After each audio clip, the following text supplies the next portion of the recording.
Was always interested in helping people. I had been a lifeguard in school. I started a nonprofit organization. And so, I didn't have the kind of perspective to be a medical doctor or something like this, or, some work in the police. But for me, finding a ways to actually make people safer was something that's always very important.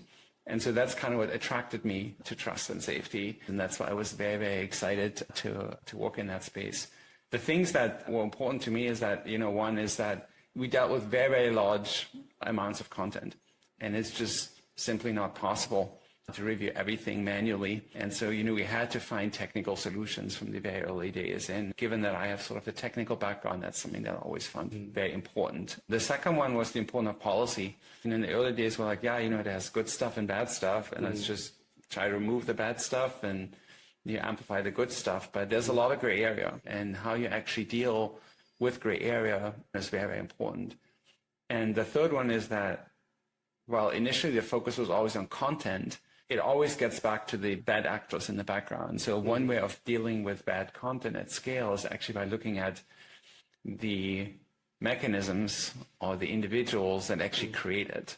And that can allow you to find more scalable ways of dealing with these problems. And last but not least, trying to find the analogies to real life, right? Real life safety concerns that people have, which are dealt with by the police or by the military, others like that. And online, we don't have that equivalent.